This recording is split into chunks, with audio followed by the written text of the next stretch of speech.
Hi, my name is Juan Castillo, and welcome to my presentation. Today I will be discussing how applesauce impacted the texture, color, and flavor of chocolate cakes. Starting off, we wanted to see if we could create a similar chocolate cake to those that we created several weeks ago in class while using a fourth cup of applesauce in place of an egg. We believe that a product like this would be useful for a dietitian to recommend to his or her client to help reduce their cholesterol. From our research, Baziri stated that applesauce challenge increased identifications of classifiable motor disorders in patients with dysphagia and may be referred to alternative bolus material.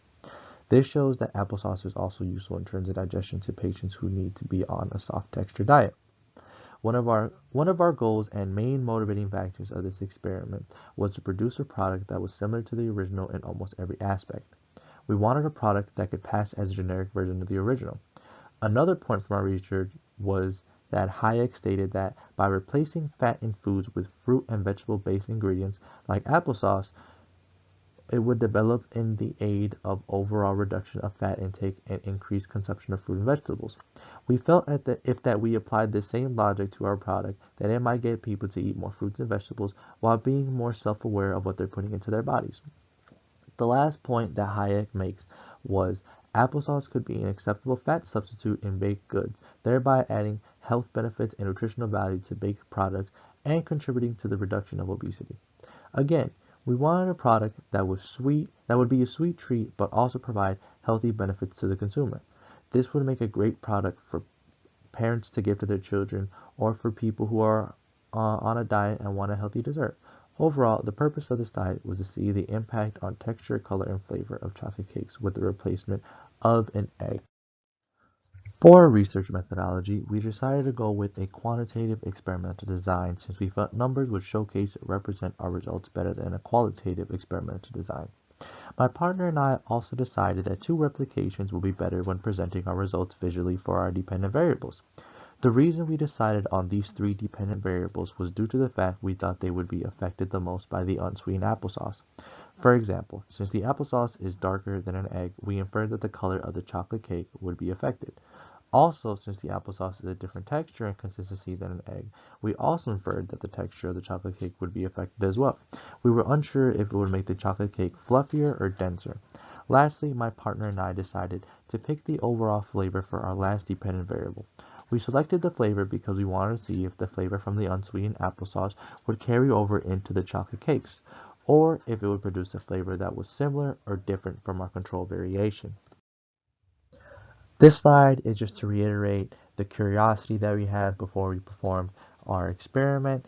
As stated previously, we were extremely interested as to how the unsweetened applesauce would affect the texture, flavor, and color of our chocolate cakes. For our sensory evaluation, we decided to keep it simple and have our 6 untrained panelists consume 2 replications of our product. We had them rank the color, texture, and flavor on a hedonic scale. For the color, 1 represented being extremely light brown and 5 represented extremely dark brown. For the texture, 1 represented being the toughest texture, or in other words dense, while 5 represented the texture with the lightest and fluffiest texture, or in other words crumbly. Lastly, for the flavor, 1 represented the least enjoyable and 5 represented the most enjoyable. Each panelist will have 2 chocolate cakes placed in front of them. Each variation will have a code since this is a blind sensory test to reduce the chance of there being any bias during this process. Once the panelists record their scores of the color, texture, and flavor on their sensory ballot sheets, the panelists will then record their scores for 5 test days. The researchers will then find the mean for each dependent variable. The scores for all 5 test days will then be added up and divided by the total number of ballots. The variation with the highest average score for each dependent variable would be considered the superior product. Later in the presentation, we will be examining the results of the sensory evaluation, so please keep in mind that these numbers we'll be looking at will all be averages. Moving on to the objective evaluation. For our objective evaluation, my partner and I thought it would be best if we evaluated the texture using a pentrometer. The reason we decided to go with the pentrometer was due to the fact that it tests the texture by applying force to it. The force almost simulates how much force we would need to bite into something. We referred to the user's manual to properly use the pentrometer to reduce errors in our results. We recorded all of our findings on our objective ballot sheets. The readings of the pentrometer were recorded in millimeters after each test. We duplicated the test for a total of 4 readings each test day so that each variation would have 2 readings to represent it to check the consistency of the texture. When finding the averages, We added up the scores of each variation respectively. Then we divided them by the total number of tests done, which ended up to be 10 for each. After the calculations were completed, we then took the means for each variation. We then compared the means of each variation and determined which one had the softer texture. Once we were done gathering the information that we needed for our sensory evaluation from our sensory evaluation balance, we compared the averages of each dependent variable individually. Starting off with the color, variation 419 was the variation containing an egg, which produced a mean of 4.43. The 4.43 means the control color was more of a light brown, while variation 172 produced a mean that was 4.83. The 4.83 means that the variation containing the unsweetened applesauce produced a product that was a darker brown. The reason that variation 172 produced a darker color was due to the unsweetened applesauce being baked. While we were mixing the products, they were identical in color, but after they were baked, the products containing the unsweetened applesauce were a bit darker. The reason for this was due to the fact that when the unsweetened applesauce were baked, the natural sugar in the unsweetened applesauce browned rapidly, causing them to turn a bit darker than the control. Moving on to the panelist evaluation of the texture, as stated before, we wanted the means to be as close to 5 as possible. The texture is where the products differed the most. Variation 419 produced a mean of 3.10. This would be considered average. This means that it wasn't dense, but it wasn't crumbly at the same time. It was a mix of both. While variation 172 had a mean of 1.86, meaning that it was very poor in texture. The chocolate cakes containing the applesauce produced a texture that was very dense. The reason we believe the control would have a higher score was due to the fact that it had eggs. The eggs produce a richer and softer texture in baked goods that are also lighter and airier as well. But overall, the control still produced a product that was light and crumbly. As for the unsweetened applesauce, it is typically used as a fat replacer instead of an egg replacer. But it is supposed to make the product moist and fluffy rather than crisp and chewy. The theory we have produced is that the product was dense was due to the fact that the unsweetened applesauce made the mix uneven in terms of dry to liquid ingredients. A cake that is overly dense typically has too much liquid in it. Judging by the sensory evaluation, it is safe to assume that this caused the eggless chocolate cake to become dense. The last dependent variable the panelists ranked was the flavor. This was the dependent variable that was the most concerning to us, because a product that might not look great or feel great but tastes great means that it has a chance and potential to grow off of. Starting off with variation 419, which is the control, it produced an average score of 3.76, which was fairly high, but this should be expected from the control variation. We thought it would be closer to the 5 score, but many people might not have been in the mood for chocolate cakes that day. Variation 172 produced a mean of 3.16. This again is an average score in our eyes. It lets us know that the applesauce did not affect the flavor too much of the chocolate cake. This was very positive to see because we did not want to change the flavor of the chocolate cake but simply modify the recipe. Overall, the panelists enjoyed the taste of both products, but the control variation edged out the eggless variation due to the fact that some panelists felt the flavor of the eggless variation wasn't as chocolatey as the control. The reason for this could be due to the imbalance of dry to wet ingredients again. The unsweetened applesauce could have diluted the flavor of the chocolate. Moving on to our objective results, it is important to note again that these are the averages compiled from our objective balance sheets. We had to find the averages of variation 419 and variation 172's texture. Again, these are the control and the product containing the unsweetened applesauce. Variation 419's average was 63.2 millimeters, which indicated that this variation was a softer texture. Because variation 172's average was 106.1 millimeters, which indicated that the texture was denser. The pentrometer's average concluded that variation 419's 63.2 millimeters required less force for the pentrometer to penetrate it. Variation 172's 106.1 millimeters required more force.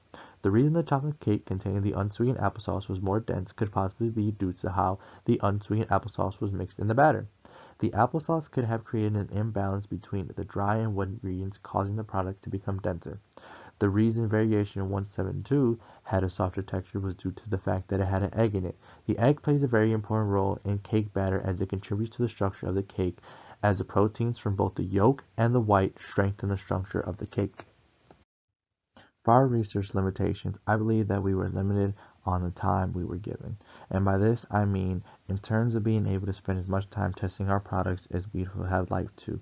We would have liked to spend more time testing our products in person and trying to figure out the textural problem and what was causing the textural problem. The next limitation was researcher bias. From the start, we wanted our product to be better than the control. Although we didn't do anything to affect the results, it was clear that we favored one product over the other. The last limitation is the lack of access to data. Due to the coronavirus, we were unable to record our own data and be hands-on with our own experiment. This caused us to be left in the dark the majority of the time until we were given our own results, and then we had to make our own conclusions after that.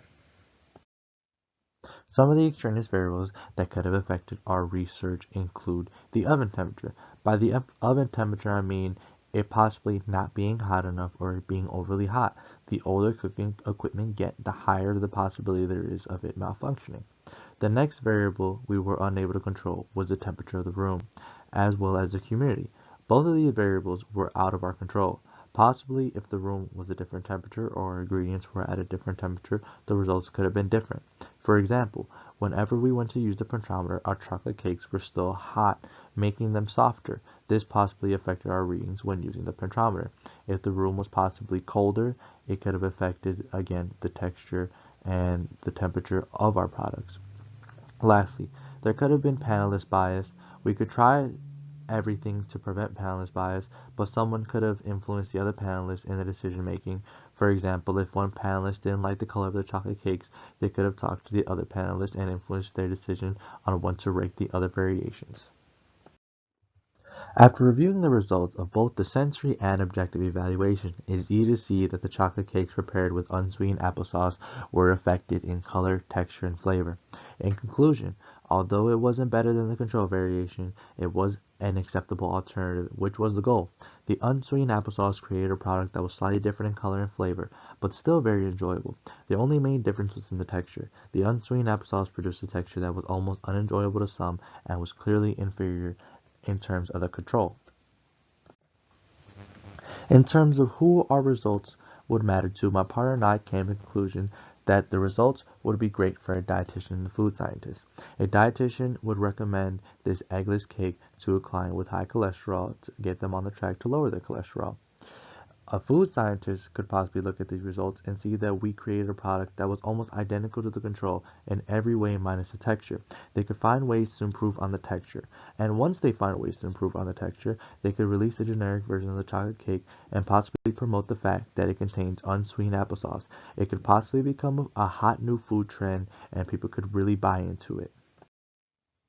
Here are the sources that my partner and I used during our research. Before I conclude, I just wanted to thank Dr. Burns for allowing us to perform our research in the lab and by providing us with everything we needed to complete our research. I also wanted to thank Dr. Burns for again completing our research for us during these tough times as we are all on lockdown. Before I end my presentation, I leave this question to the audience. Do you think that an imbalance in dry and wet ingredients was the cause for the texture being so dense? Please let me know. Thank you for listening to my presentation on unsweetened applesauce and their effects on chocolate cakes. Thank you.